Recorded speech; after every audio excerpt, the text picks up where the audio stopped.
the series of papers by Bettina Mittendorfer's group, I think, were the landmark papers in this field, where they were the ones that did the showing there's an enhanced protein synthetic response to amino acid infusion with omega-3s, and they replicated that in younger people and older people. If you look at the difference that the omega-3s had on the protein synthetic response, you're thinking there's no way. Like, that is huge. And then they followed it up with another study in younger people that kind of led a lot of credence to it. And then they followed up with a longitudinal feed, and I think it was 6 months of 2 grams per day of EPA and DHA. And the changes there were quite significant. I believe it was mass. I'm not too sure strength. And at that point, you're like, wow, okay, well, now I need to see. That's one lab. It's a really strong lab, very well respected, high quality work. Well, Stuart Gray then published a paper with krill oil, similar participant cohort, similar duration, and replicated what had been shown by Bettina Mittendorfer's group. So then you're thinking, okay, there's something really going on here. And then, we've seen the protection against disuse atrophy in young women. So there's now this growing body of evidence that suggests that omega-3s are anabolic, and they seem to be anabolic, particularly in older adults, not just from a protein synthetic point of view, but also from the perspective of a kind of mitigating the declines in muscle mass and size. Today's episode will cover something profound, something a little unexpected, which is yet another role for omega-3 fatty acids. We are not going to talk about brain function, cardiovascular risk, and surprisingly, not even that much about inflammation. Instead, we're going to dive deep into the world of omega-3 fatty acids and their impact on muscle health, and the role of omega-3 for disuse atrophy, and perhaps even a role in building muscle. Picture this scenario. You've injured your leg, or you've had a surgery and your leg or legs have been immobilized for weeks. As the cast comes off, or as you're able to walk again, you notice a significant loss in muscle mass and strength. Even if you're otherwise young and healthy, as little as 2 weeks could result in nearly 15% loss in the cross-sectional area of your quadricep muscle. This is devastating, but even more so if you're an elderly person. This kind of event can trigger a downward spiral and a crossing of a disability threshold, a point at which physical function has become so severely impaired that it now undermines the daily activities that ordinarily would prevent even greater muscle loss. Once this threshold is crossed, it leads to a catabolic crisis. This state perpetuates the body's breakdown of muscle, progressing catastrophically towards mortality. But consider if, in that same scenario, you could cut that disuse muscle atrophy nearly in half. This is where the research of Dr. Chris McGlory on omega-3 fatty acids and muscle mass could offer a potential solution. In this episode, we'll explore omega-3's impact on muscle mass, protein synthesis, and mitochondrial function. We'll be exploring the potential benefits of omega-3 fatty acids for enhancing muscle protein synthesis, especially in response to protein consumption. This process can be diminished during periods of disuse and becomes particularly important as we age. We'll discuss if this effect could improve muscle protein synthesis even when dietary protein intake is less than ideal, a situation particularly relevant for many older adults. As we age, our protein intake tends to decrease, and our ability to respond to dietary protein and amino acids through muscle protein synthesis weakens. These factors contribute to sarcopenia, which is characterized by the loss of muscle mass in older age. Omega-3's potential to enhance muscle protein synthesis in response to suboptimal protein intake could be especially beneficial for older adults who often experience both insufficient protein intake and a reduced ability to effectively respond to it, a phenomenon known as anabolic resistance. Dr. McGlory's findings may be applicable to anyone experiencing muscle disuse, but they may hold particular significance for older individuals.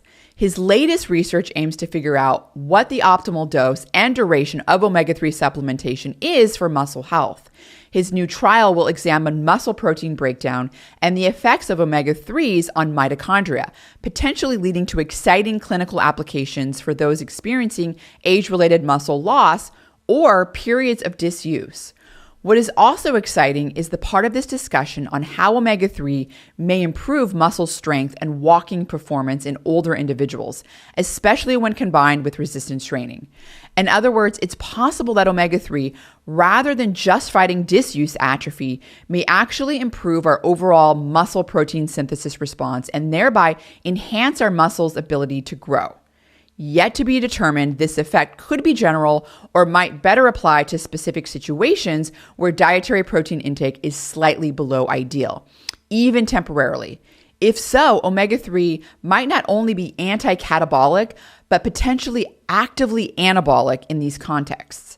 Now, let's be real. In a world where the recommended daily allowance for protein intake could be 50% higher and still not fully optimal for hypertrophy, any effect that makes suboptimal protein intake a bit less suboptimal would be appreciated.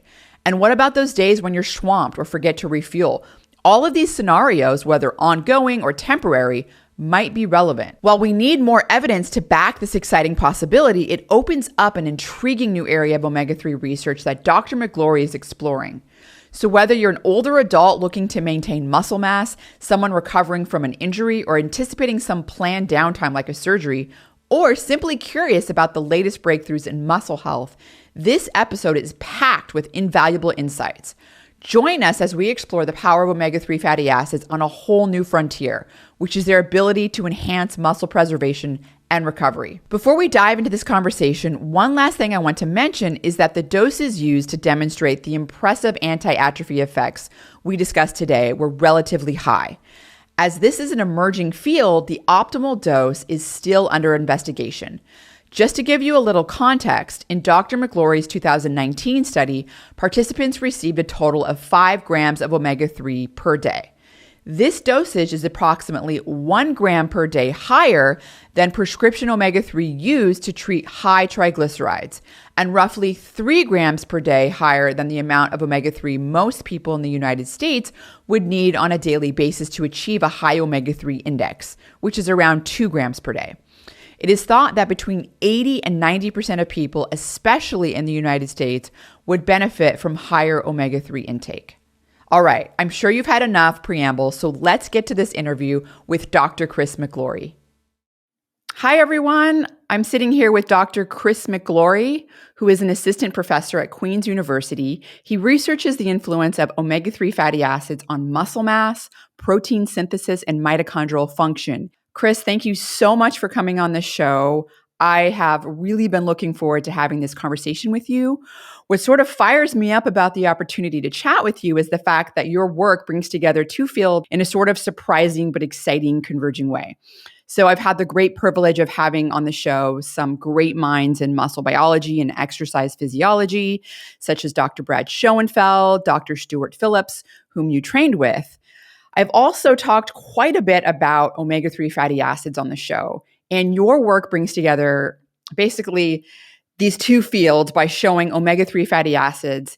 They may have a role in both preserving and supporting muscle. So I'm really happy to dig in to that with you today. And I don't know, maybe we can kick things off.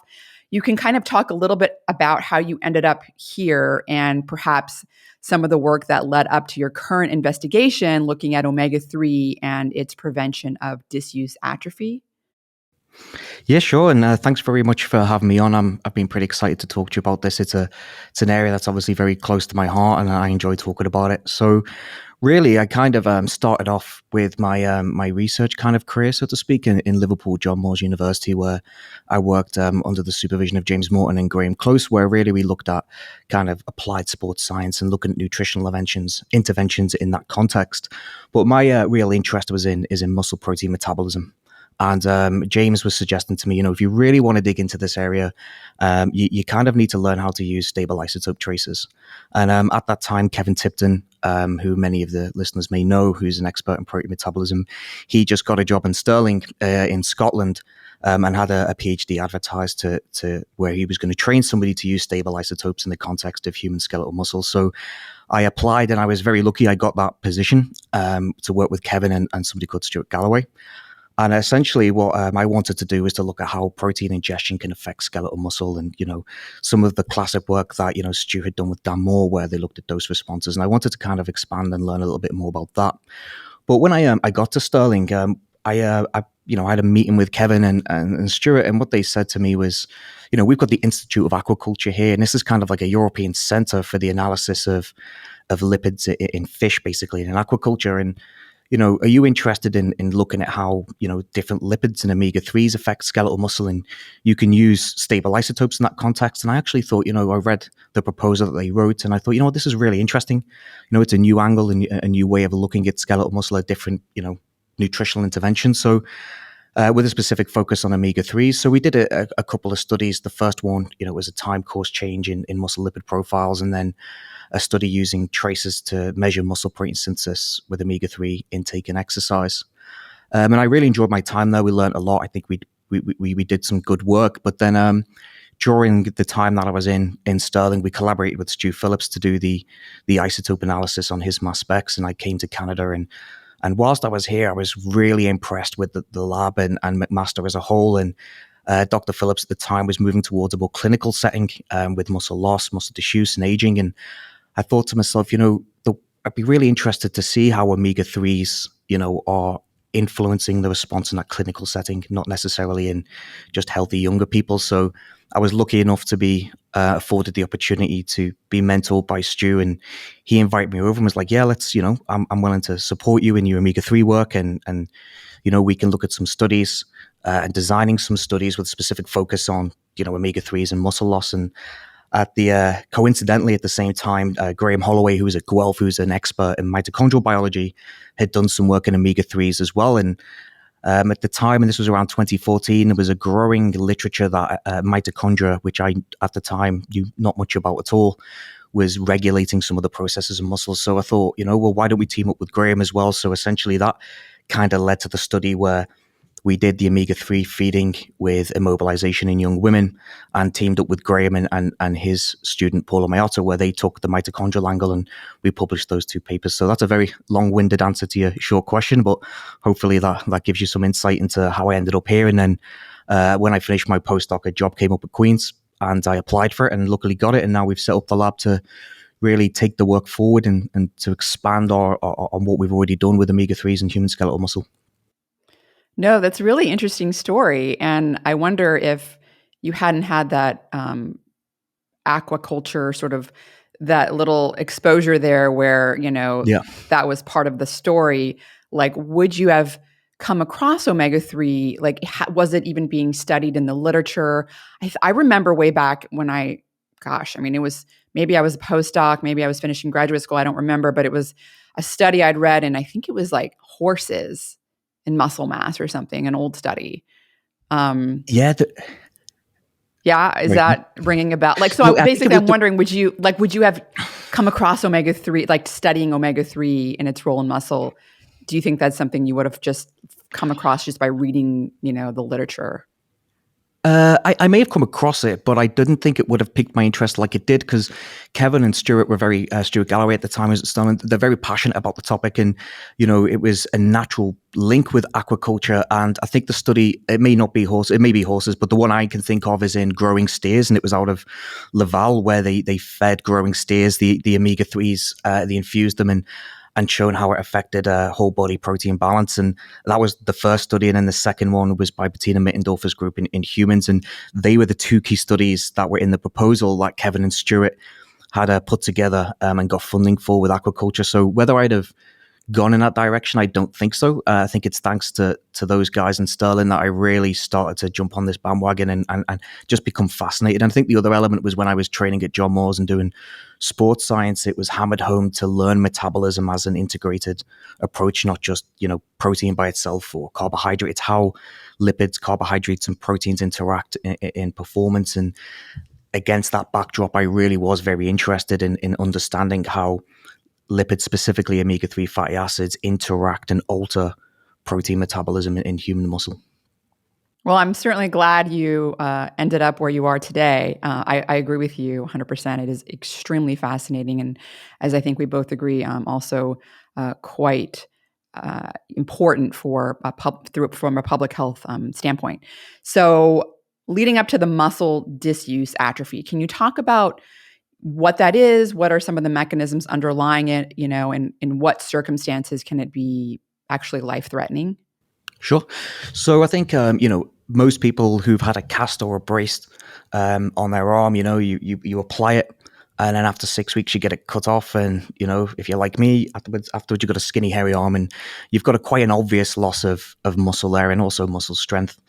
And it's a point of well, maybe not as a point of contention anymore, but one of the reasons that we think that occurs is because there's a reduction in the rate at which we create new muscle proteins in the form of muscle protein synthesis. So when you reduce muscle protein synthesis in both the fasted and in response to amino acids, it leads to a negative balance of skeletal muscle over time that kind of reduces the size of muscle that you have. So, for younger folks, it's probably, it's not nice to have a cast or to have an injury, but we can recover from, I say we, but generally the younger folks can recover from that relatively quickly with some, rehabilitation of exercise and adequate nutrition.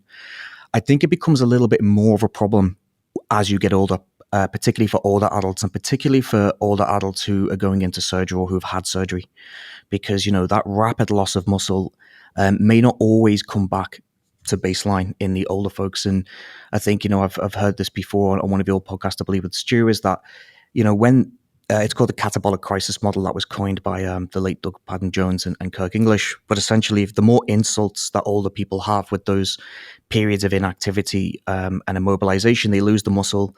It may not come back, and then they lose a little bit more, and all of a sudden you reach a threshold beyond which you can't perform activities of daily living. You just don't have that muscle or that muscle mass or muscle strength to be able to perform things like going for a walk or going to the shops or being able to go to the bathroom independently. And essentially you lose those activities of independent living, which is not really good for older people. And we also know that muscle strength in and of itself, and to some degree muscle size, is a predictor of all-cause mortality and disability. So losing muscle in those situations is not necessarily a good thing at all.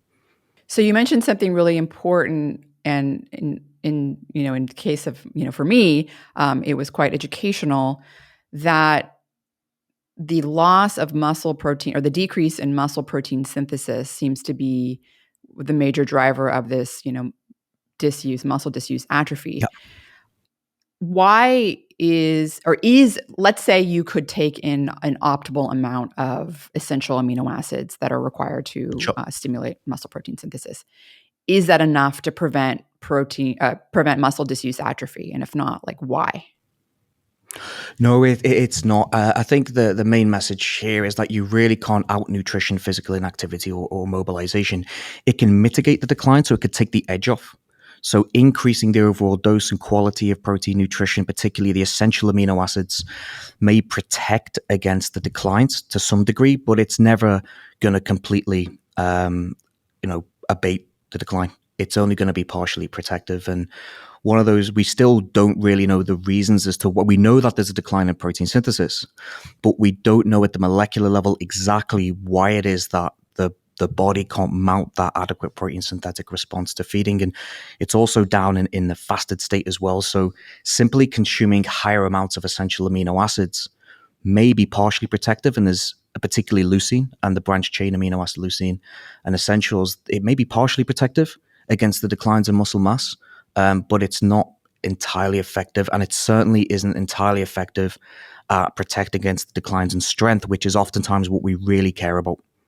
So it's, but the issue there is, you can, if you can certainly perform some kinds of contraction or activity if you're sick or you're unwell to some degree, but if you're going through surgery and you're lying in a hospital bed and you're really sick, or you're in ICU, for example, you're not going to be performing contraction there. The nutrition is the only real way that we can target protecting that decline in muscle mass. But again, to answer your question, it's only partially protective. It doesn't completely blockade or block the declines in mass.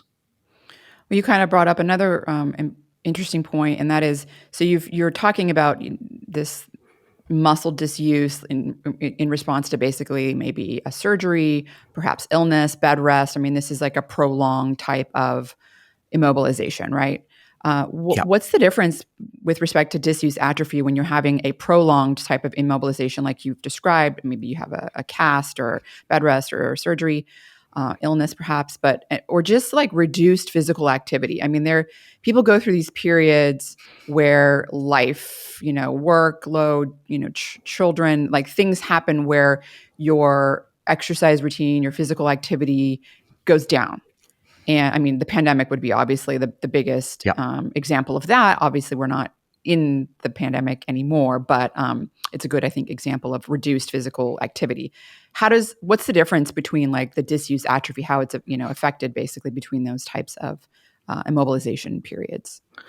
Yeah, that's a great question. So we've recently just published a meta-analysis. Nick Priobrzezinski led that in. We looked at the decline in muscle mass and size in healthy people, and what Nick did is he looked at differentiate between 0 to 7 days, 7 to 14, and 14 onwards, and this is in generally healthy people.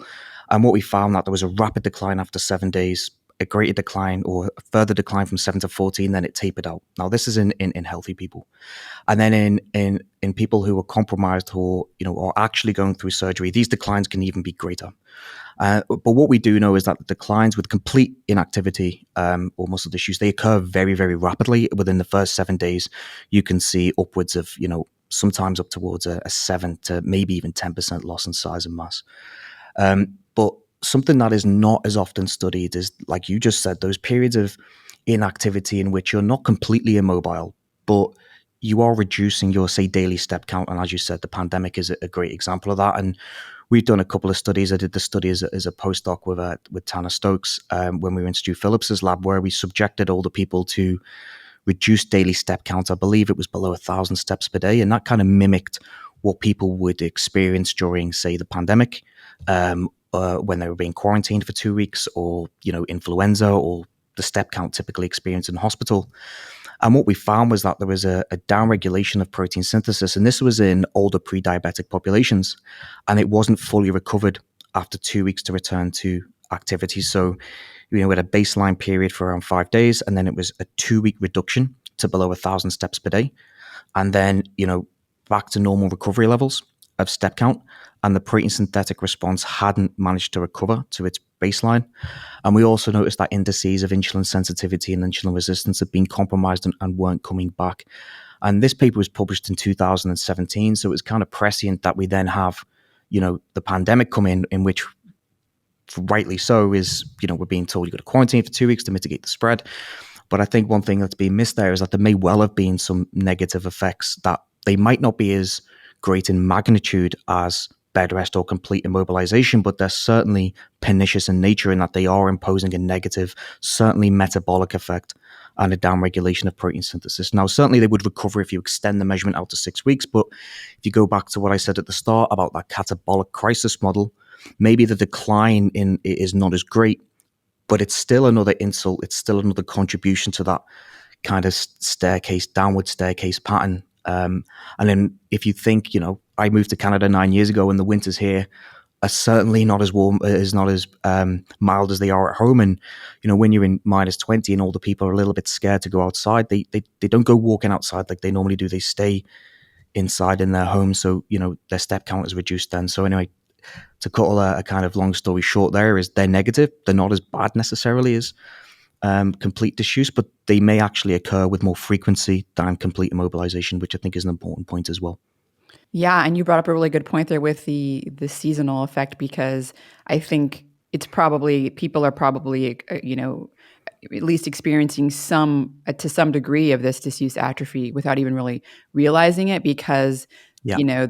you think of muscle disuse atrophy, you think of it as being like severely immobilized. At least, typically I think that's what most people are thinking about, where they're just in a cast or they're injured, or, bed rest. But they're not thinking of, wintertime when I'm not going out and doing my outside, activities as much. And that is actually a really good point, because I think it's common even in places that do have more mild winters. People get they basically just don't go outside even when it's not quite as cold, but just a little bit colder. I know myself included. Fortunately, I have got indoor cycles and stuff that I like. Think are just I think they're life changing and life saving, honestly. But you talked about this catabolic crisis, and it kind of leads into the disability threshold. Yeah. What is that, and how many periods of this inactivity or mobilization does it typically take for a person to get there? Yeah, I think it's difficult to provide like a quantitative number on this of like, Newton meter strength or, you know, size of muscle or volume of muscle. I think it's a kind of a theoretical construct of, we all know there's probably a threshold of muscle mass and strength that I would require to get out of this chair or to, walk from here to the end of the road, unassisted. And when I require assistance or somebody would require assistance, I would say that is that threshold where you require help to get around. Now, you could start off with a fair bit of muscle, but over time, with those repeated insults, that is when, an inadequate recovery, the more that they occur in a space of time, the quicker the trajectory is going to be to breach that time at which you are not able to perform activities of daily living. Like I said, in younger folks, it's not too much of an issue, but you can imagine as you get older, we have sarcopenia, which is the loss of muscle mass and strength, or function. And when you superimpose physical inactivity onto the biological decline in muscle mass and strength, sarcopenia, you can see how it can really accelerate, the negative effects of muscle loss and strength as we age. So I think putting a number on it would be very difficult. I think the message would be very much, try to stay as physically active as possible throughout life. And, we really can't avoid. Sometimes you go out, you play sport, you get injured. If somebody goes out and they walk, they slip, they fall, they may need a knee replacement. I think it's just about, preparing as best as you can for that insult. Like a surgery is essentially an insult to your body, So, it's a challenge, and to prepare yourself for that, not just recovery, but also going into that situation to make sure you're in the best possible shape that you can be in to help you recover when you come out. Well, there's obviously a need for investigating, additional nutritional interventions to perhaps, help mitigate some of this disuse atrophy, Yeah. which leads to the omega-3, the role of omega-3 in this. And you've investigated the effects of high-dose omega-3 fatty acid supplementation on muscle disuse atrophy in young women.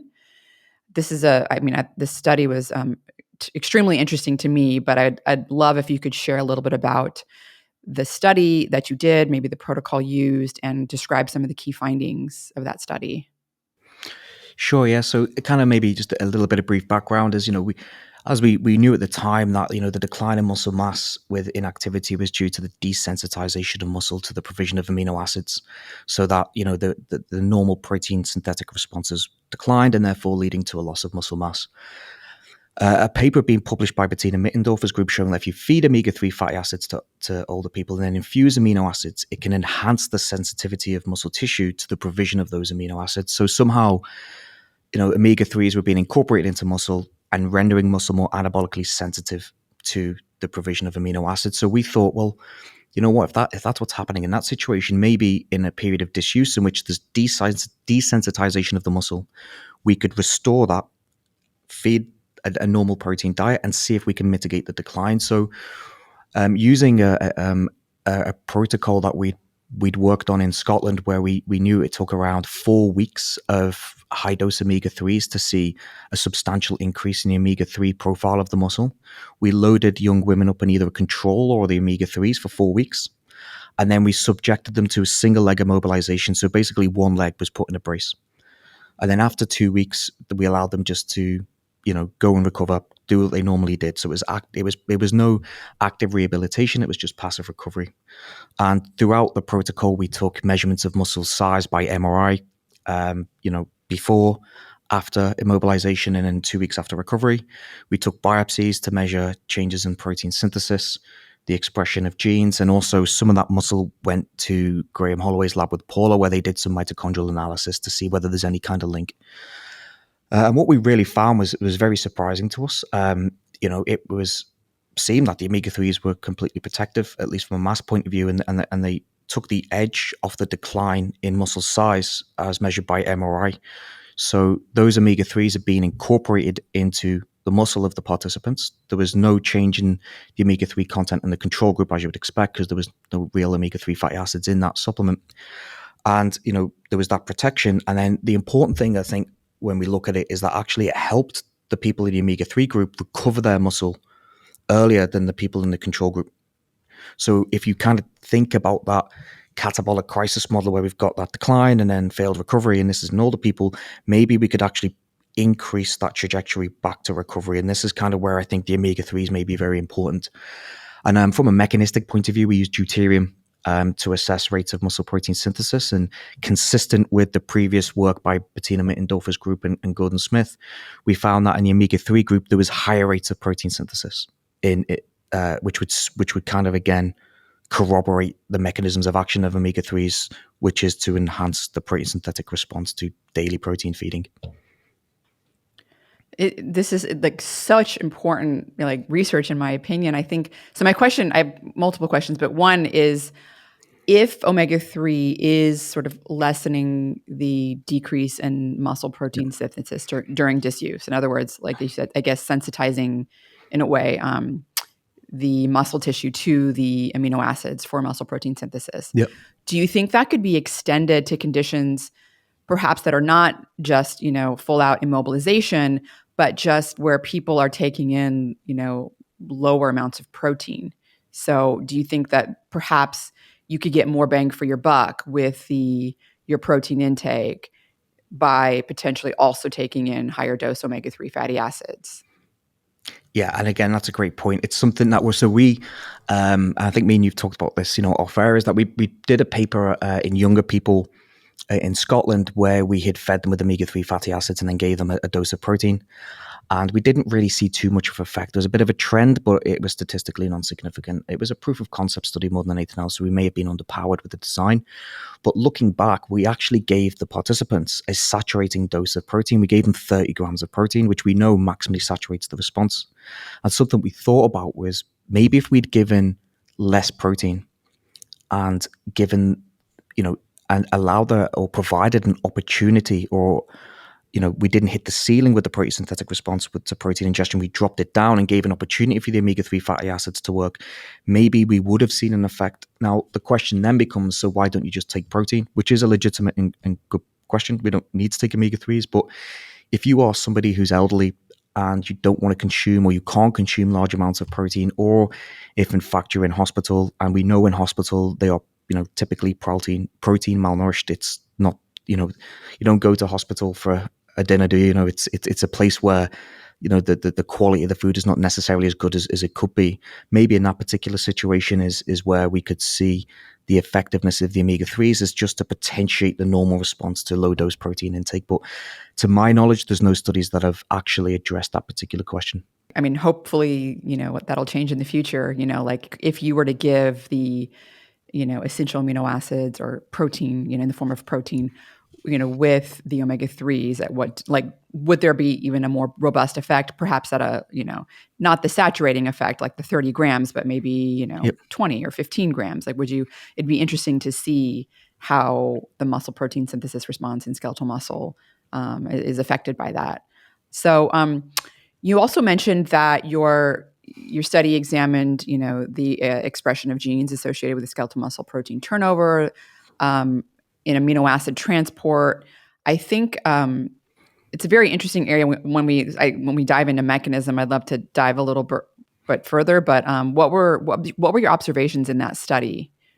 Yeah, so the first thing I want to say as well is that the study we did in the FASAB-J paper, it's I think the first one in humans with complete immobilization. So the jury's still out. We'd like to see it corroborated in different laboratories in different populations, but in and of itself, it's still exciting. I think that when it comes to the amino acid transport mechanism, we see these effects of the protein synthesis, and all of a sudden we're going, wow, how is this happening?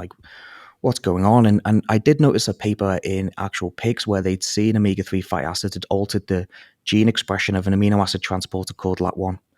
And we thought maybe actually this could be one of the mechanisms that we saw in explaining the enhanced protein synthesis and protection of muscle loss in our paper. It was a secondary analysis, so it wasn't a primary outcome, but we probed for changes in LAT1 gene expression. So that's an amino acid transporter for branched chain amino acid leucine.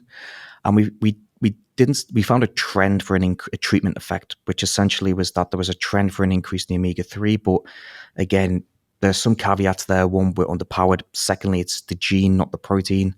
And also, you can have an increase in protein content, but is the protein functional? Is it working more efficiently? So we don't know the answers to those questions. I'm not too sure the amino acid transport is the mechanism. At first I did, but I've become less convinced of that as time's gone on. But it's something that we did see a trend of a treatment effect. Yeah. And I think there's a little bit of a tangent I'm going to go on, but because the part of the like I know we've talked about this, the accumulation of omega-3 fatty acids in the cell membranes, the lipid membranes, Yeah. it does change transporter receptors that are embedded in those cell membranes. It changes their structure and function. So I'm a lot more familiar with the research in rodents looking at transports more in the brain, and if you, for example, like cause DHA deficiency in rodents, you will significantly alter at the protein level the the gluten-1 transporters that are responsible for transporting glucose across the blood-brain barrier. And so it's interesting you looked at the gene and not protein, because I would think the protein level would be more important if you're thinking of a sort of cell membrane fluidity where the effects have to do with the transporter's function and human structure and levels in the actual cell membrane. So it's kind of interesting. Yeah, I'll be honest. At the time, I think we did. I casting back my mind, we did measure the protein content, but the antibody for human skeletal muscle at the time was terrible. So, I think myself and Dan Moore worked on this when I first came to Canada, using like positive and negative controls to try to look at the LAT1 protein expression in human skeletal muscle, and it's certainly improved recently. They've certainly improved the antibody. I know that, but at the time it was a bit of a nightmare to tease out. So the antibody for human muscle was very, very difficult to get working. So I think it's certainly improved now. The ones that are out there, but we looked at the blots when we were working with the protein, and it was just something that you couldn't really hang your hat on at that stage. But maybe in the future, with some more work, we could probe that in muscle for sure. Yeah, that would be interesting. I mean, you're only as good as the sensitivity of the techniques and tools you're using. Do you think that, so has anyone else looked at whether or not omega-3s have an effect on disuse atrophy in males or in older adults, where disuse atrophy can be more catastrophic, as you mentioned? Not to my knowledge in terms of disuse atrophy. There was one study with intermittent arm immobilization in a mixed cohort, but with intermittent arm immobilization, I don't know really what you can draw from a conclusion. In terms of older people with immobilization omega-3s, not to my knowledge. The only other study that I'm aware of with this is in rodents, where they fed with a high fish oil diet, and they protected against disuse atrophy in that context, and that was one of the reasons that we decided to pursue it in humans. But certainly in men, no. And one of the reasons we chose women is, firstly, there's not a lot of research out there in general on women. Secondly, they're more susceptible to ACL injuries, so it's at-risk population. And thirdly, there was some evidence that the omega-3s were more effective in women than in men. And instead of jumping straight into a study in older women, where it is a bit risky, right? We've said they don't recover. We thought we'd start in younger women. So the next logical extension is again to follow this up in potentially older women and older men who are actually going through surgery, not just we're putting a brace on them. I have another question that's kind of related to one of my previous questions about, the sensitization of, how omega-3 may be sensitizing skeletal muscle to essential amino acids through whatever combined mechanisms. Do you think that, with respect to older adults and the anabolic resistance that they basically have, so they become less sensitive to the amino acids, do you think that there may be a role for omega-3 in perhaps even anabolic resistance by enhancing the response to amino acids in skeletal muscle in older adults? Yeah, I think the jury's still out, very much so in this regard. There are a couple of papers that have shown, if you feed omega-3s, it improves muscle mass. There's meta-analyses supporting this, but the exact mechanism I'm not exactly convinced of yet. In terms of um, the effect of the omega-3s, I think it depends upon the omega-3 status as well of people. So if you've got people who are already got a high omega-3 status, say their EPA plus DHA composition of the blood is around 8% or more, something like that. Is the effectiveness of feeding omega-3s really going to be detectable? But compared to people who have like less than 4% in the blood, so I think in my mind it's with the designs and things we've talked about is it's context specific. I would suggest that you would have more of a chance of detecting an effect of omega-3s if they had a low omega-3 status and they also had a generally lower protein diet. So the synergistic effect of increasing omega-3 phospholipid membrane content or muscle content or composition in combination with the increased protein intake would potentially be additive or have a synergistic effect, more so compared to people who already have a high omega-3 status. It might be the same as, if you're already consuming around 1.6 grams per kg of body of protein, is really increasing that to 2 going to have that much more of an effect when you're training? Probably not. So I think, but if you're in the lower amount or you're deficient, that's when you're likely to see the effect. I think, and most people are not getting enough omega-3. Like that's pretty well known. And also most people are, that with the protein intake too. I mean, I think especially older adults, as you mentioned, it just becomes more difficult to like chew, and they're just not as hungry, and there's lots of reasons why they're not consuming as much protein. What do you think? What do you think it's going to take to get more studies on omega-3's role in disuse atrophy in different in men, women across the lifespan, but getting this into clinical practice? Like what do you think it's going to take? Like is there more research on it? The short answer is money. Like and these studies cost money, and at the end of the day, like you could, to do the high quality RCTs in these populations, requires obviously a good research team, but also we need obviously to support them with the funding. We've been very lucky in that we've been quite successful with a few grants recently, but I think what we would need is a higher quality of evidence where we're starting to produce the real strong, well designed RCTs that then will feed into good high quality meta analyses, and then when we start to see the changes or the potential benefits that have derived from meta analytical data, then maybe that will alter prescription or how we approach nutrition in those particular settings. But in terms of doing the studies, obviously it's just money, isn't it? To be able to conduct them and making sure you've got the appropriate techniques and research personnel. So to kind of shift gears a little bit more into looking at omega-3 in skeletal muscle mass, and strength, also maybe function. I'm very interested in that as well. You talked a little bit earlier about looking at omega-3, changing the skeletal muscle lipid profile.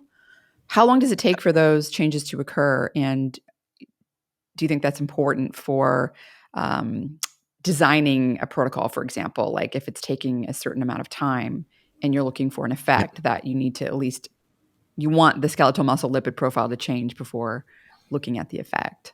Yeah, that's an excellent question. So, I don't think the omega-3s impart their efficacy via the acute ingestion. I think the way in which they impart their effects is through modification of the composition or the lipid composition of the target tissue. And in skeletal muscle, we know, say after if you take around 5 grams of omega-3s, 3 grams of EPA, 2 grams of DHA, say as a combination, you'll probably see a small change after about 2 weeks in the muscle. You see a rapid change in the blood, but it takes around 4 weeks before you start to see that kind of big difference. And, at that dose, it typically will level off. We've seen this in the FASA paper we did with disuse atrophy. It wasn't, the primary aim of the paper, but between 6 and 8 weeks, it seemed to level off. And this is in the muscle phospholipid profile. And we did a time course study in Scotland, in Stirling, where, that was whole muscle, but it seemed to track the phospholipid fraction relatively well. is essentially it's 4 weeks before you see that kind of significant change, and then it plateaus off between 6 and 8 weeks. So it does take time, and I believe the mechanism of action is the modulation of the lipid profile, and at least certainly the phospholipid membrane, but also potentially inside the cell itself. So it's not something that happens in hours. It takes time for it to be incorporated into the phospholipid membrane of muscle. So that seems really important if you're looking at the potentially anabolic effects of omega-3 on skeletal muscle protein synthesis, because if it's taking 4 weeks and you think the mechanism is more based on the phospholipid content in the membranes, cell membranes, Yeah. mitochondrial membranes, both, that seems like it, people that are doing trials. So I noticed I think it was in your FASTA paper, the trial, didn't you do like a preloading? They were taking omega-3 Yeah. before the immobilization. Yeah, 4 weeks, a 4 week lead in. So we did a time course study in younger men when I was in Sterling, where we just basically fed young men omega-3s and did biopsies at, zero, -2, 0. So they acted as their own internal control. And then I believe it was 1, 2, and 4 weeks. And we didn't see anything at 1 week, but we did it too. But the GC that we use to measure the lipids is a very precise instrument. So whilst you may see a statistical increase, the change is probably clinically insignificant. But then, after 4 weeks is when we start to see a substantial change. So, we use that information to say, what, let's not hedge our bets with a 2-week loading period. Let's make sure we see a substantial change in the muscle. So we'll do a 4-week load, and then they'll go through a 2-week period of immobilization. I think this is really important because, notoriously in clinical trials, particularly nutrition, how you design the trial is so important for Yeah. the outcome, right? And it Yeah. makes all the difference. So do you think that people that are going to be repeating these studies, or doing similar studies, do you think they're aware of the effects of, how basically how long it takes for the omega-3 fatty acids to be incorporated into cell membranes, and how that is important in terms of their designing their clinical trials? Because the last thing you want is all these different protocols, and then you have different conflicting results, and then everyone's confused, right? Yeah. And I think though it's a question I get a lot, is is there a dose response? Could you give more in a shorter period? And it would be interesting if someone gave an acute, we start the omega-3 supplement, and you see and then you see an effect quite immediately. That would suggest the mechanism of action is not what I'm proposing it is. So I'd be relatively surprised if that was the case. But I think if we are if we are agreeable that it is the modulation of the lipid profile that is driving the effects, well, the modulation of that profile takes weeks at the doses that we typically use. So I think from my perspective is if people are going to try to look at the effect, it's better off to maybe do that loading phase and then titrate back. It's like why people you do the cell culture or the rodents where you knock it in, the gene in, gene out, and then you've got this effect, you've got the biggest potential chance to see the effect, and then you bring it into a more realistic situation. Is it a case where we do these studies where we do longer feeding, where we try to induce a big change in the omega-3 profile, and then once we've established that is the driving mechanism, how low can we go? Can we drop the change in the muscle composition lower? And if so, could we do a shorter feeding period or at least loading period? These are questions that still need to be asked or answered. Sorry. I think a lot of, because when most people think of omega-3, there's the anti-inflammatory component, where the metabolites, the resolvins, the maricins, all the SPMs, protectins, these are involved in resolving inflammation, and that can be quite quick. So, there's some clinical studies showing that these SPMs are, they're in the bloodstream pretty immediately after taking them, and they can last like 24 hours. So, people might be looking more at the anti-inflammatory. I hate calling it anti-inflammatory because it doesn't work the same way as like the typical NSAIDs do, right? But Yeah. more of the inflammatory role, anti-inflammatory role of omega-3, which obviously there's a role in muscle mass with respect to inflammatory conditions, right? So so that also is one reason why I was thinking, well, people might just be doing the short, like they start the immobilization and then they give the omega-3 at the same time because they're thinking more of the inflammatory effect, right? Versus the change in the composition of the actual, skeletal muscle lipid profile. So Yeah. it's very important to bring up. Do you think that, so I kind of want to get into the differences between, gaining muscle mass and gaining muscle strength, and why why is it so difficult for older people to gain muscle mass, whereas they can really gain more strength from resistance training? So, for example, like they resistance train, right? They can get big increases in muscle strength, but not as big Yeah. in mass. Why is that? Yeah, I actually, to be honest, you don't really know the answer to that question. I think my guess would be that older people typically don't engage in exercise, that resistance exercise that often. So when they initially begin with training, they do see those initial quite quick gains in strength.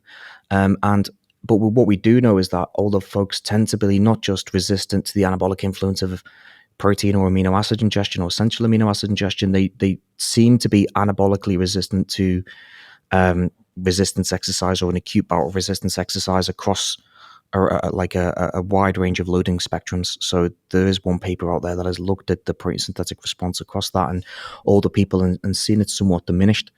But people up to the age of 90 can certainly gain strength when engaging with resistance exercise. And I think, as you get to that age, you probably care more about your strength and your functional abilities than, having a lot of muscle, so to speak. So I think why that happens, I think it's maybe just because that they don't engage in exercise as much, resistance exercise, so it's detectable earlier. And when you combine that with the fact that there's anabolic resistance, potential anabolic resistance to training in and of itself, that may explain why you can detect these bigger effects of strength or gains in strength compared to mass in those populations. But again, it's really not my, I would say, I'm not an expert in that area, but it would just be it's more of an educated guess.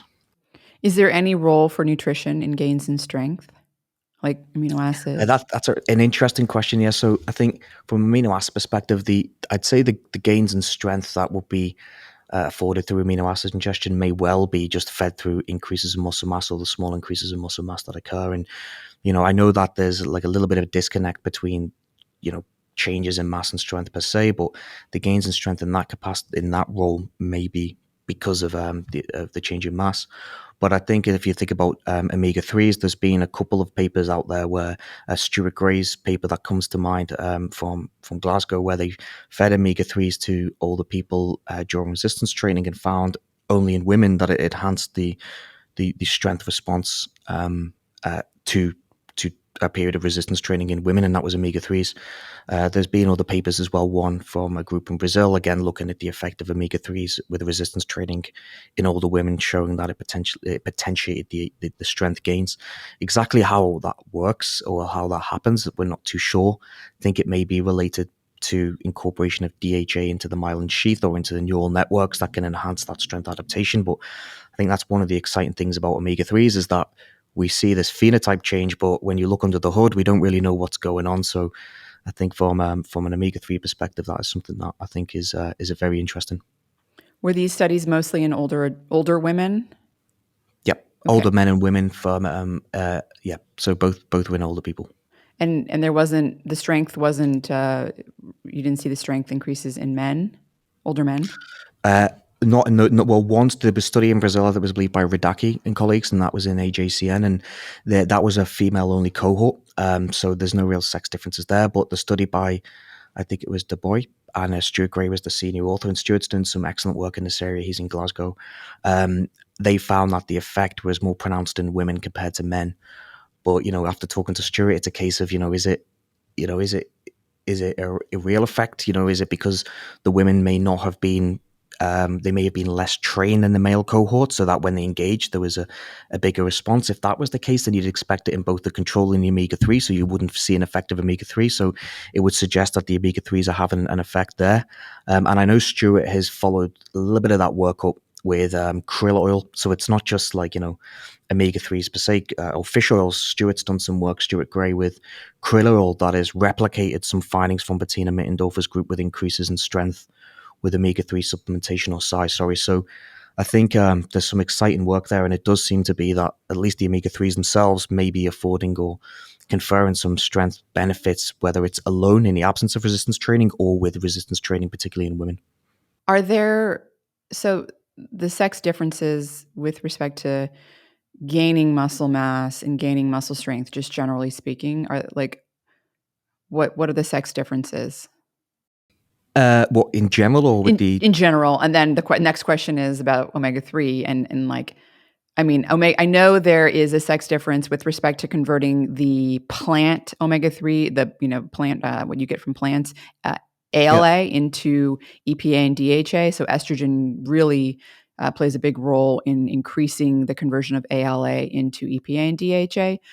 But I don't know if there's I'm not aware of literature showing specifically if you start with a marine source, if converting, for example, EPA into DHA, like if there's a role for estrogen in that. But yeah off the top of my head, I really don't know. I do know that there's SNPs on particular genes in women that may actually enhance the conversion of EPA to DHA. There's a group in Toronto that have done some excellent work there, but I'm not off the top of my head too familiar. I know that women or females can convert them more efficiently than men, but how that would feed into an improvement in muscle mass or muscle function, I'm not too sure.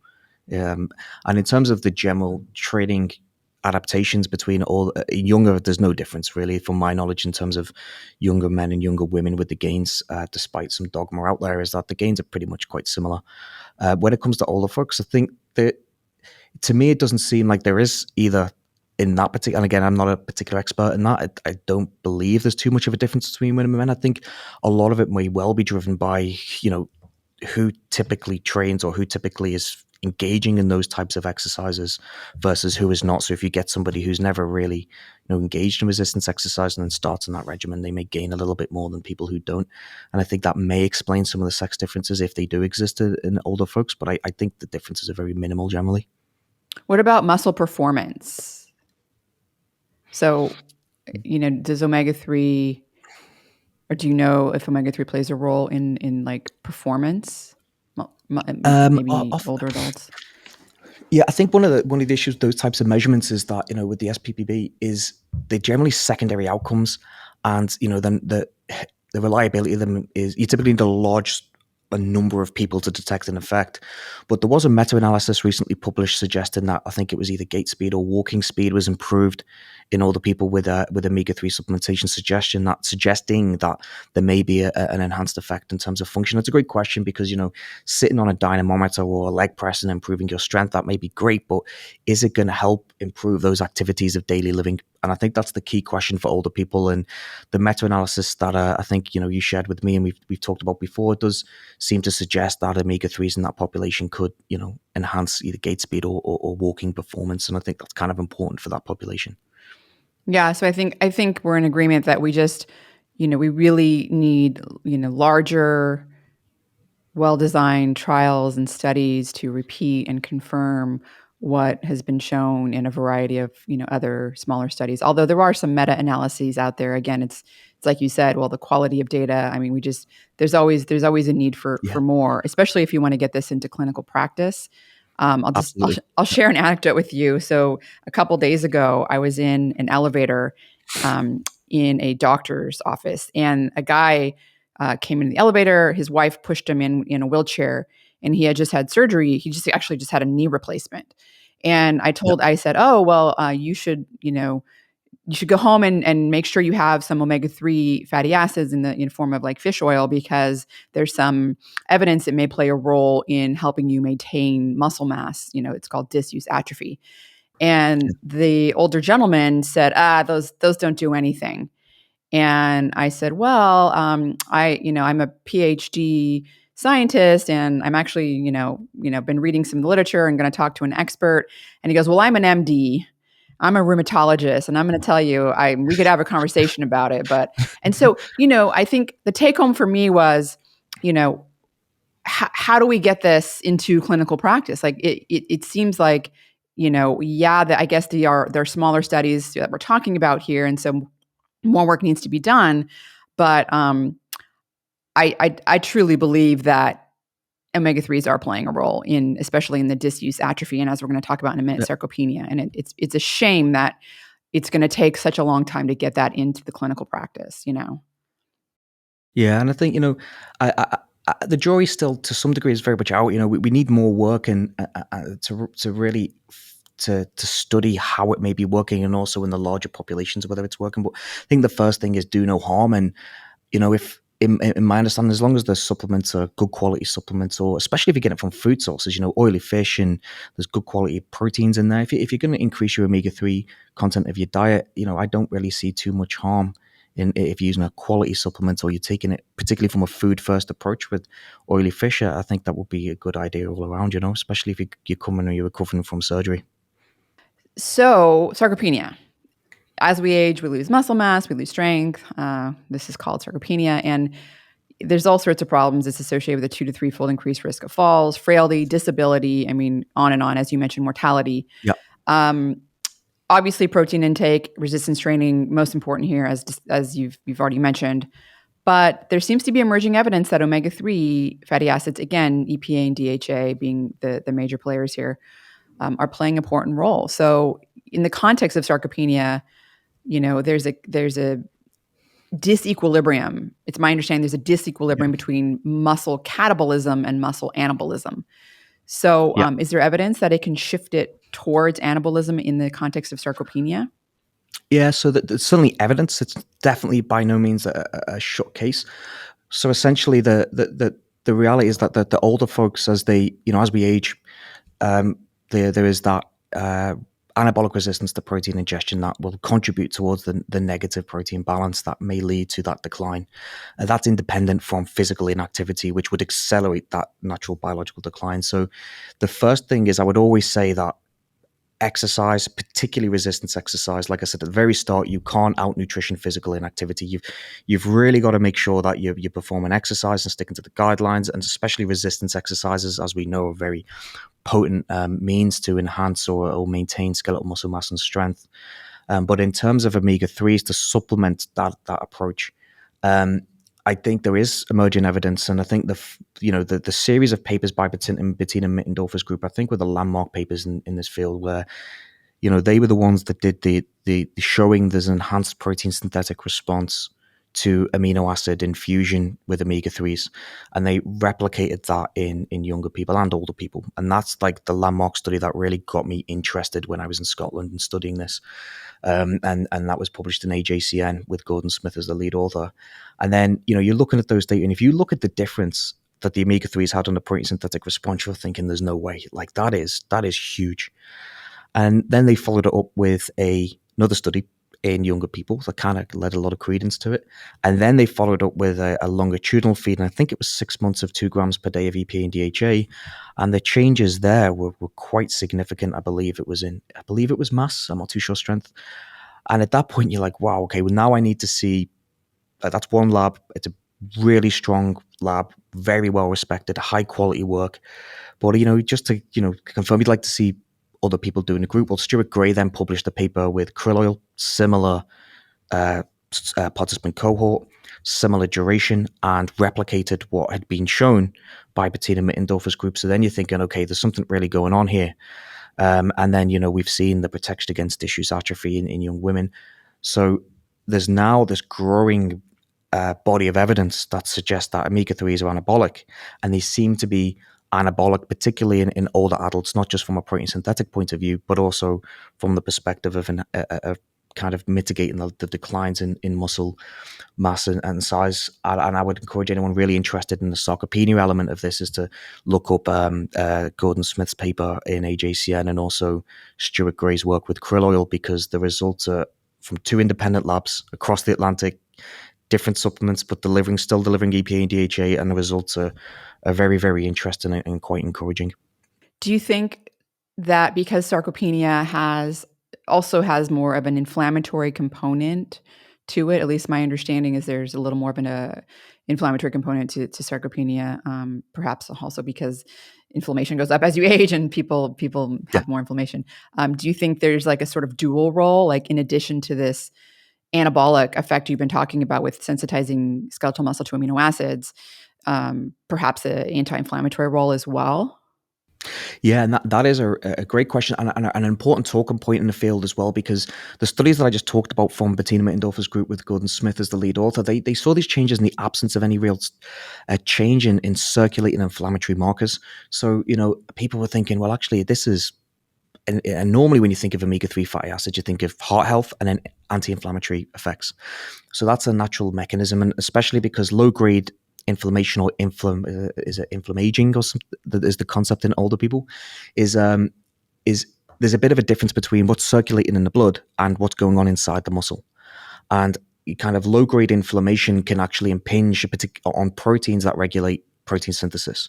So one, for example, is the IF2 alpha. So when that's phosphorylated, it can impinge on the ability to mount a protein synthetic response. So by resolving the inflammation, particularly inside of the muscle, potentially this is one way in which omega-3 fatty acids in older populations may be working. Very, very interesting. Let's dive a little more into the mechanisms. Like, I think, we already talked a little bit about, the cell membrane, incorporating DHA into the cell membrane, the membrane fluidity. Perhaps, I brought up the transport, the transporter's function, structure, and how that could be potentially linked to leucine, and Yeah, perhaps, I guess it's called the LAT transporter you mentioned. yeah, that one, yeah. Can you actually measure intracellular amino acid concentration from a muscle biopsy? So you can measure intracellular amino acid concentrations. The difficulty there is some evidence that with muscle disuse there may be an increase or a change at least in intracellular amino acid concentrations. If they're not being used to build muscle, they may build up inside the intracellular space. Now that's very limited evidence, but there is some there.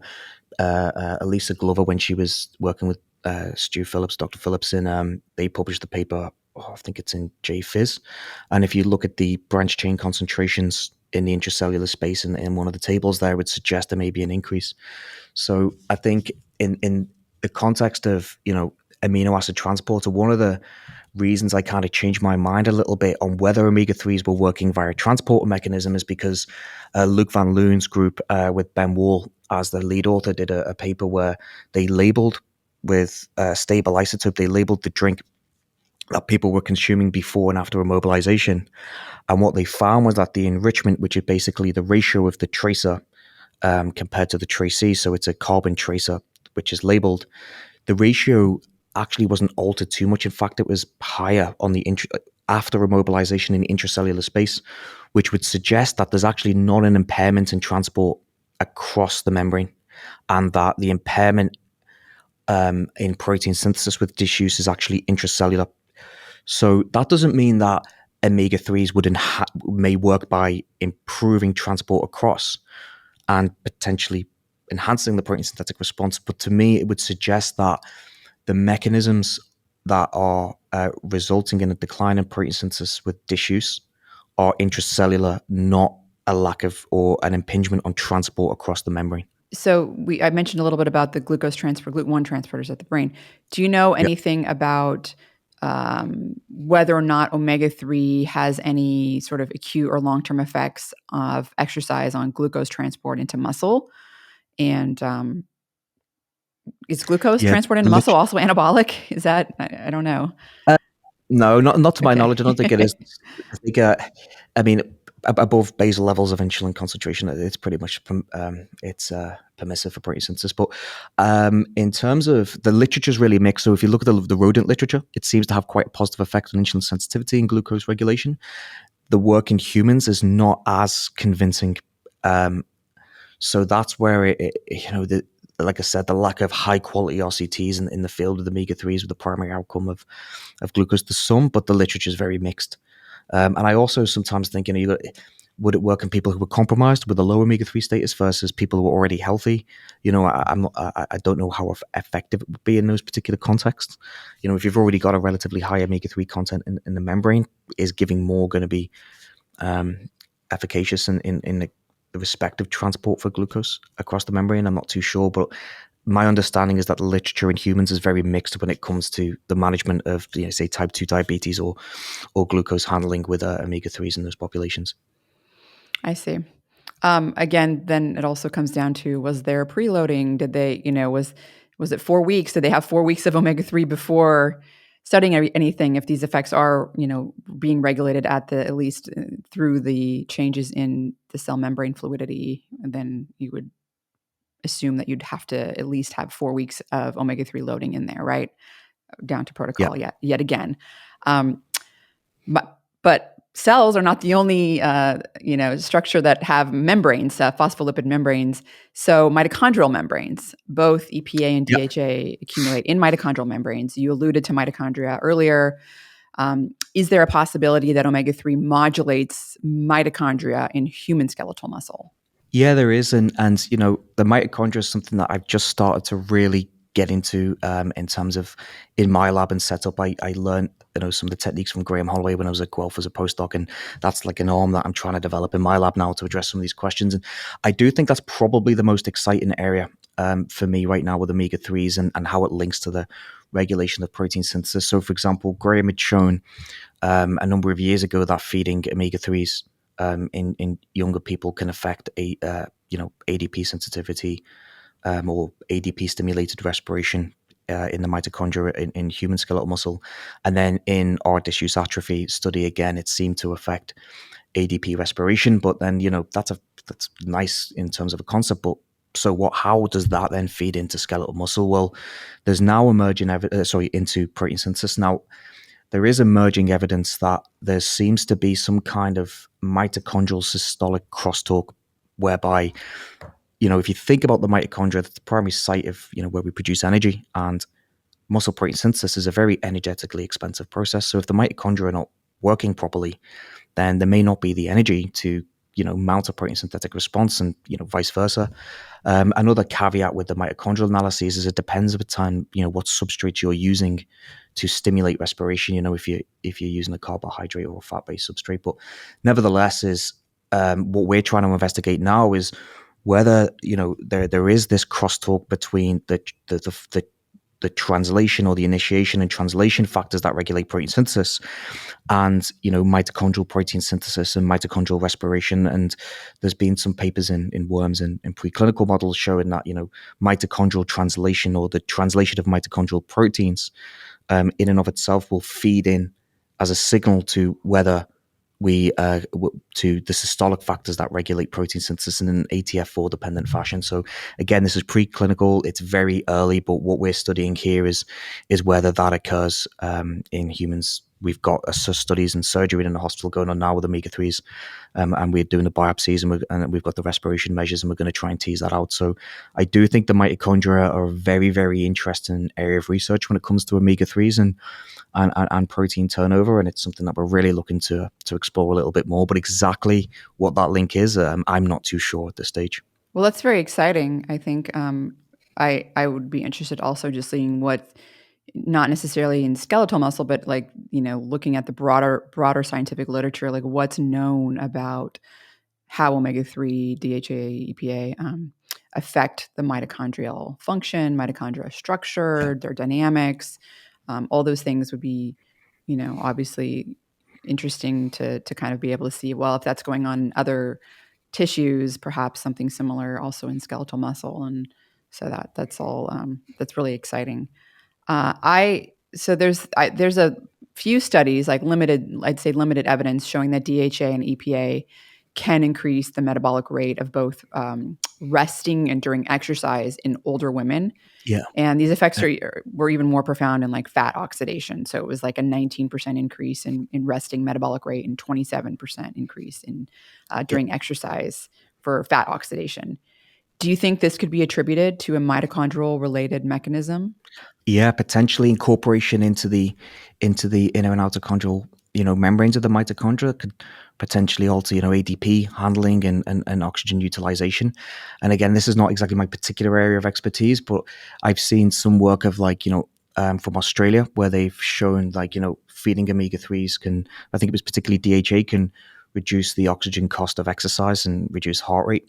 Again, this is something, where you kind of read one piece of literature that is slightly related but not related, and you try to use it to feed in to generate these hypotheses with how it affects muscle mass regulation as well as the mitochondria. But from my understanding is that I really wouldn't know how that actually works in terms of changes in substrate oxidation with omega-3s. One kind of natural thought is when you're giving people high doses of omega-3s, 5 grams per day, which is a lot more than typically what we would consume, maybe it switches the substrates that are being oxidized, or it may induce a very small shift towards the oxidation of fatty acids as opposed to carbohydrates. And there is a little bit of evidence that that might not, in the context of glucose homeostasis, that might not necessarily be a great thing, because if you're shifting from oxidizing glucose to fats, then in diabetic patients or people with high levels of circulating glucose, it may actually even bump those levels. So kind of going back to what we talked about before, in terms of substrate utilization with these feeding protocols. But I wonder if just the sheer effects on increasing GLUT3 transporters in skeletal muscle would, you'd at least be getting the glucose transport into muscle and out of circulation, if that would just in and of itself be somewhat beneficial. Yeah, yeah, As well. and and I'm not aware of any evidence that there is increase in GLUT4 transporters with in skeletal muscle with omega-3s, and maybe there is. I'm just not aware of it. And sometimes I think with the transporters, it makes me think about the LAT1 work. Is you may have more of protein content, but is that protein content functional? Is it actually more effective and more efficient? I don't know. You mentioned something about the dose as well, and I think it kind of, to go back to the importance of protocols, how long does it take omega-3s to accumulate in mitochondrial membrane? So you mentioned 4 weeks, for the change in the skeletal muscle, like Yeah, lipid membranes. But like, what if it's something similar for the mitochondrial membranes, and the dose as well? You also mentioned sort of food first approach, and eating fatty fish, of course, salmon and sardines, mackerel being sort of yeah, the best sources of omega-3. But you're not going to get 4 to 5 grams a day. And first of all, people aren't going to eat fatty fish every day. Like, they're just not. Like, they don't even eat it weekly. Like, that's like, yeah, we have NHANES studies on that. They're not eating fish. A lot of especially in yeah, America, in the United yeah, States. But so the question is like the 45, or even perhaps what if it's even higher dose? Like, what if we don't even, like, there's been no dose response studies, right, to even know. no, So do you, like, how no. feasible? Obviously, it's good to get omega-3 from food sources, like, for many reasons. But if we're looking at the accumulation, like, some of these effects in the mitochondrial membranes, in this, the cell membranes in skeletal muscle, how feasible do you think it is to only get it from food? Again, it just so I think it kind of leads me to a slightly separate kind of answer, if you don't mind. Is the omega-3 index, which has been established in blood and is related to the CVD risks. We haven't really got something similar in skeletal muscle, so we don't know what is the level of omega-3s or EPA and DHA, and there's even now evidence that the two may have opposing effects. But what is the amount or relative contribution or composition in the muscle membrane that is then linked to a clinically meaningful cutoff or outcome? And I think that's kind of something that will take a long time for us to establish. And this is where it comes to getting it into the clinics, is a case of like, well, how much do I need to take? What is the clinical cutoff in terms of the muscle or the blood? And how is that going to help the patient?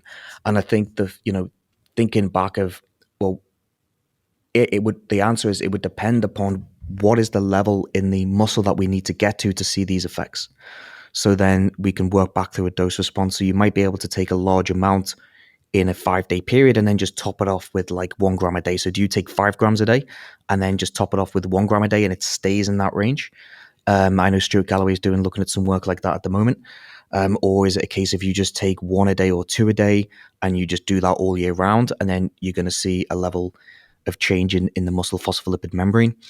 I just don't know the answer to that question. And I think the next steps for us to really start convincing people of, omega-3s are important is to link the mechanism firstly, and then what is the change in the composition of the membrane, and how does that relate to important clinical outcomes?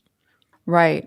With the mechanism, when most people think about, so we talked about mitochondria and mitochondrial membranes. When Yep. you think about muscle mass, you think about the anabolic signaling pathways, like mTOR, the P70S6 kinase 1. Yeah. Does omega-3 affect those anabolic pathways in humans? Uh, well, it's a complex question. So I think this field is evolving more and more. Like when I was, really into this with the molecular work, which I've kind of moved away from a little bit now, is mTOR was the be all and end all, and its target S6K1 on the 389 residue. I think we now know there's a little bit more going on, well, a lot more going on in terms of the regulation of muscle mass, muscle protein synthesis at least. But in the studies in which there was the potentiation of protein synthesis, both in Bettina Mittendorfer's work in humans, but also going back to the steers that we talked about, the cows at the very start of the podcast, is it seemed to be affecting the mTOR P70 pathway. Now, is that an independent effect of EPA and DHA directly targeting those proteins? Or is it the fact that it's potentiated the amino acid response and it's the amino acids that are enhancing mTOR? We know mTOR is very sensitive to changes in leucine concentration. So is it an indirect or is it a direct effect? And again, we don't really know. There is some work in cell culture suggesting that EPA may have a direct effect, but exactly how that works, I'm not too sure. But my guess would be actually that it's just the general modification of the lipid or the lipidome or lipid profile of the muscle that then enhances the effectiveness of amino acids. So the potentiation is driven largely by the amino acids, which is influenced by the lipid profile of the muscle. Yeah, I think that's a really good point, and it makes a lot of sense as well. I mean, obviously more work to be done. Yeah. Kind of going back just to the inflammatory, because omega-3s are so well known in that world. How does high inflammation affect protein turnover in skeletal muscle? Well, I think that the higher state of inflammation can trigger some of the some breakdown pathways, but we know that from the perspective of muscle protein synthesis, which is the predominant arm that we generally focus on in humans, one reason is it is largely the arm that dictates the size of muscle mass, but also measuring breakdown in vivo is very difficult. But essentially, the inflammation or low grade inflammation in the muscle can somewhat put the brakes on protein synthesis. Is maybe the better way to put it. And like I said, some of the initiation factors, one of them is the IF2 alpha, can be affected or at least phosphorylated by inflammatory state or the inflammatory state of the cell, which would impinge upon protein synthetic pathways. So there's it's not too clear, the literature to me at this moment, but it seems like if having a higher state of inflammation inside of the muscle cell can negatively impact some of the initiation factors. So you've got protein initiation elongation to for protein synthesis, and some of the initiation factors can certainly be affected by higher levels of inflammation inside of the muscle. That's interesting. I didn't know that before this discussion with you. We talked a little bit about sarcopenia, which has an inflammatory component. Cancer cachexia being probably one of the big ones that there's definitely a really, I think, major role of inflammation in cancer cachexia, where a muscle, atrophy, if you call it, breakdown, I don't know what, is just pretty devastating, predicts poor survival. Do you see a role for omega-3 in cancer cachexia? Is there any evidence? There is, I think it's slightly mixed, but there certainly is evidence that EPA treatment may protect against cancer cachexia or the loss of muscle with cancer. And again, I do know that the evidence is a little bit of mixed, and it's obviously very difficult in those populations to get those high quality RCTs. But there is some evidence there that the omega-3s can kind of mitigate against the decline in mass. And there's Vera Mazarek in Alberta in Canada who's doing some really excellent work about looking at how omega-3s can actually protect against the negative impact of chemotherapy. So we know that chemotherapy in and of itself is toxic and can have a negative effect on muscle. And in preclinical models, in rodents, what Vera is showing is that actually feeding omega-3s in those animals may actually protect against the negative impacts of chemotherapy on muscle. And we're currently collaborating with Vera to see whether that might be occurring in a mitochondrial dependent fashion. They're in animals, and she's in Alberta, so we can't do the in vivo respiration measures of mitochondria, but we are looking at some of the new mitochondrial factors and mitochondrial translation factors that, like I talked about before, that may actually be feeding into the protective effect with omega-3s against chemotherapy induced atrophy. Very cool. Well, we've covered a lot of ground with respect to the role of omega-3 in muscle, skeletal muscle. Before I kind of shift gears and ask you one other question, you have an ongoing trial right now. Can you describe a little bit about what the trial is and what the sort of hypothesis is and the goal? we have a number of ongoing omega-3 trials. We have for sex differences in muscle with omega-3 feeding, and that's led by my master's student Sydney Smart. And then we've got a large bed rest study in the hospital that's led by Emily Ferguson, who's a PhD student with me, and she's going to be looking at the effects of high dose omega-3s in combination with essential amino acid ingestion to kind of mitigate the loss of muscle mass and strength in people going through a period of bed rest. And that's in healthy people, but it's going to generate us a lot of important tissue. Well, we're going to do muscle measurements of muscle size with MRI, muscle strength with dynamometry, and the respiration measures with mitochondria, but also using the tracer approaches and proteomic and lipidomic approaches to try to really get a mechanistic insight into how omega-3 is affecting muscle in that setting. But a common criticism of those types of studies is it's not actually reflecting what's happening in a surgical setting. So we've also teamed up with the hospital here, and my PhD student Danny Nyman's leading a study where we've got people going through ACL surgery. So this is young and middle-aged people who are going through ACL, and we're going to provide them with high-dose omega-3s and see whether, in that particular setting, there's likely going to be hyperinflammation. So are omega-3s more efficacious in that situation in which they can, take the edge off the inflammatory response and have those independent actions on protein synthesis as well. So we have a number of trials going on, but we're obviously really trying to dig into this area and make headroads over the next few over the next few years. But primarily, we've got the sex difference study, the bed rest study, and then also a surgery study going on as well with ACL injuries or surgeries. Is there any reason to not do? I mean, I guess the immobilization studies, it seems like they're mostly done in young people because of how devastating they can be in an older population. But what if you find people that are older and getting a surgery? Like, is it like you're doing with your middle-aged, and younger ACL type of study? Yeah, and that's certainly something so that's the next step that we're looking to do is to do this with older people, either with surgery or some ICU patients. But like we talked about at the start, I need to write the grants for that, so it costs a bit of money for a lot of the analysis. So we're looking to write some grants and try and follow up on some of that work. So that'll be the next phase after we've completed this work to try to tease. So we try to take like a mechanisms-based clinical approach to studying omega-3 fatty acids in muscle. Like we know that patients and we know that physicians care about clinical outcomes, right? So we're not going to go to them and say, oh, it improves their mitochondrial respiration. They're like, I don't care. Does it help my patient recover, and does it affect their ability to move? So we've got those primary outcomes, and then, to kind of, keep us, really interested in the mechanisms and how it's working and keep the biochemists happy. We really try to tease into what are the mechanisms in muscle, and that's what the muscle biopsies afford us in allowing us to do that. Well, it's very important work, and it would be very interesting to see if these effects are even more robust in an older population. Yeah. So, lots to do.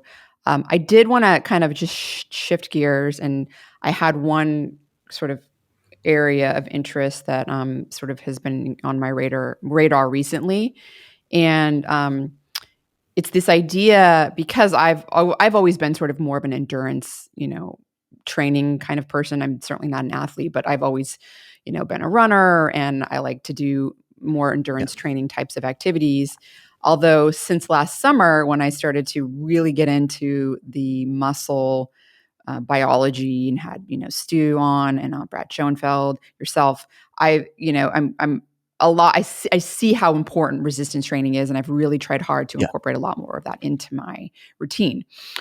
However, often I do aerobic, training in the same session as resistance training. And so there was a recent study you contributed to, you were a co-author on, about the role of aerobic conditioning in muscle hypertrophy. And I think there's been, I've just heard from, the echo chamber that there's this prevailing belief that aerobic exercise might actually impede gains from resistance training. So I was wondering if you could clarify how aerobic exercise could actually even potentially promote muscle growth, and maybe discuss some of the potential mechanisms behind this phenomenon that was identified in the study you were part of. Yeah, sure. And as a disclaimer, this is certainly not my area of expertise, but my understanding, at least, is the classic work by Hickson a while ago was suggesting that there may be an interference effect between performing both, particularly with strength gains. And since that work, people were asking the question, and it followed up with some of the molecular work in cells and animals, suggesting AMP may inhibit mTOR, and you activate AMPK. So AMPK with endurance exercise, it stops mTOR being activated with resistance. And I think whilst that may be the case in cells and rodents, the human work really hasn't. But it's not washed out in the human work at all. It doesn't seem to be an interference effect, at least when it comes to muscle hypertrophy. And there's been some good work by some Scandinavian groups there, Tommy Lundberg being one of them, and William Apper has done some molecular work as well. And in fact, as you've suggested, it may actually have an opposite effect where you precondition or you perform aerobic exercise, and that may enhance capillarization. So, facilitating blood delivery to the muscle cell. And then when you perform resistance exercise, the muscle is primed to receive more nutrition, or insulin and amino acids to enhance the response, the protein synthetic response to resistance exercise. So essentially, it's potentially promoting greater nutrient delivery to the muscle so that I can build. And another factor is satellite cells. So satellite cells will donate their nuclear material, the transcription factors, and to enhance the ability to grow. So there's some evidence that satellite cells, and it's growing now, stronger evidence that satellite cells play a really important role in the remodeling of muscle and the contributions towards hypertrophy with resistance training, and in the endurance exercise may not only enhance nutrient delivery, but also activate satellite cells where they can donate their nuclear material to support the growth response to resistance training. So essentially, I think that there is some evidence. It certainly doesn't seem to be, even, especially if you're not doing really high levels of exercise, it seems that the average everyday person, it's not going to do harm at all to do some aerobic exercise with resistance. And if anything, we know that, VO2 max in and of itself and exercise capacity is a predictor of mortality. And it's also important to maintain cardiovascular health and function. So I never really think it's a bad idea to incorporate in endurance and resistance. But I will say, and echo what other people have said, is the majority of the research out there in terms of health is on endurance, and there's not as much on resistance. But I do think that, there's certainly a role for both, and I would like a little bit more resistance out there than endurance. Maybe that's just my biases, but I do think a combination of both of them really are beneficial, and they may even be synergistic, as you've just suggested. Do you think doing the aerobic exercise or training after the resistance training could also be similar, because you're also still, you're still increasing, capillary and vasodilation and, stuff. Yeah. You think so? Okay. So, I obviously, if you're like going out and running 10 miles, you're not going to be able to, like, you're going to be too tired, but I'm talking about a 10 or a 15-minute Tabata, which is typically like what I'll do when I'm doing the resistance training as well. But these days I do it. My Tabatas will be in the morning, and then I'll do resistance training later on in the evening, actually. So, but it's still like in the same day. Yeah. But I don't see much of a problem with that at all. At the end of the day, it's people like yourself who are very active. It's maybe a consideration, but I think the majority of people just need to get out there and do exercise in and of itself. And the slight, small chance that there may be an interference effect between the two, which I don't think really does exist, is certainly outweighed by the benefits of engaging in the exercise in and of itself. So I think that's just kind of a bit of a red herring thing with the interference effect. I think it's more likely that it has a beneficial effect than anything else, engaging in both resistance and endurance. And endurance is going to confer its independent effects, from central, you do a lot of endurance exercise. There's central adaptations, there's cardiovascular adaptations, and then the peripheral adaptations also occur, and then they may feed into enhancing the synthetic response, or at least the hypertrophic response to resistance training. And there is a meta-analysis out there by, I think, Tommy Lundberg, suggesting that, certainly at least with cycling, it doesn't seem to have that much of an effect. It also kind of raises this, opens the door of, like, when you look at protocols for these trials that are being done, looking at muscle hypertrophy and fill in the blank, whatever they're looking at. Yeah. In many cases, the control, quote unquote, control group will be like passive recovery, but the passive recovery is them on a stationary cycle doing some low wattage. But then you're going, wait a minute, maybe that's not so inert. Maybe that's actually promoting more hypertrophy in a way, right? Potentially. Maybe. Maybe, yeah. I think the other thing is, and you said it before about precision, and sometimes when I see the word hypertrophy, I like look into the devil's in the details. When people say hypertrophy, it's like, did you use an MRI? Did you put a tape measure around the leg? Did you use DEXA? Did you do immunohistochemistry to look at type 1, type 2 fibers, which very variable? So I think a lot of the times, like I said, the devil's in the details in the paper, just beyond the abstract, is how did you measure hypertrophy? And I think that's also a key question because, I wouldn't just hang my hat on cross-sectional area of individual fibers alone. I would like to see, maybe some MRI data and complemented with some other actual measures of hypertrophy. So, yeah, I think reading the papers in a little bit more detail can reveal more. That's good to know. Do you mind if I send you some papers sometime to ask you a question or two? Yes. You're definitely much more poised to look at that stuff than I am. And there's like when you see the conflicting data, like if I had more of a handle on what you just mentioned, like the types of procedures and stuff being used, it would probably bring more clarity to why there's a conflicting data, for example.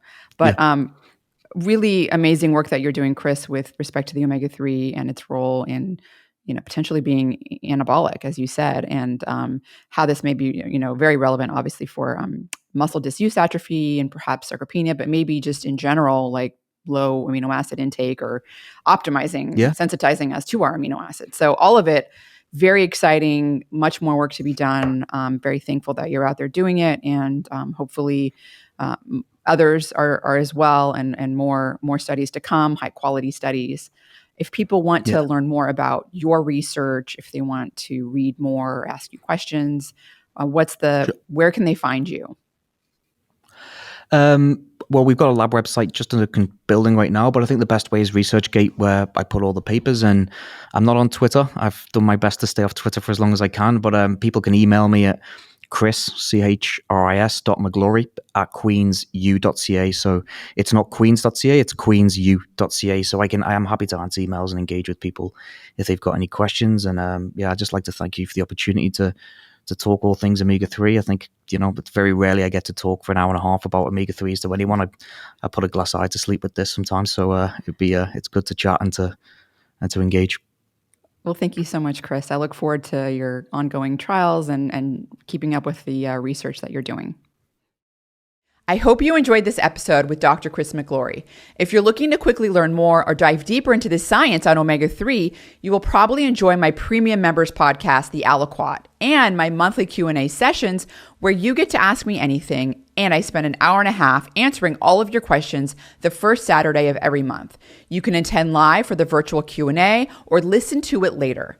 For example, Q&A session number 15 elaborates on whether to separate supplemental omega-3 intake from dietary omega-3 intake. Q&A session number 33 features tips on how to find a high-quality omega-3 supplement. This segment features a ranking of brands and lots of numbers based on the International Fish Oil Standards data. Premium members also get access to an entire back catalog of material covering many aspects of metabolic health, longevity, brain health, aging, and omega-3, in addition to our exclusive members podcast, The Aliquot, monthly live Q&As, and a special summary of scientific research every other week called The Science Digest. Please consider signing up to become a premium member to gain access to all of this while also nurturing the existence of the Found My Fitness platform. You can find that at foundmyfitness.com/premium. That's PREMIUM. Thanks so much for tuning in, and I'll catch you all soon.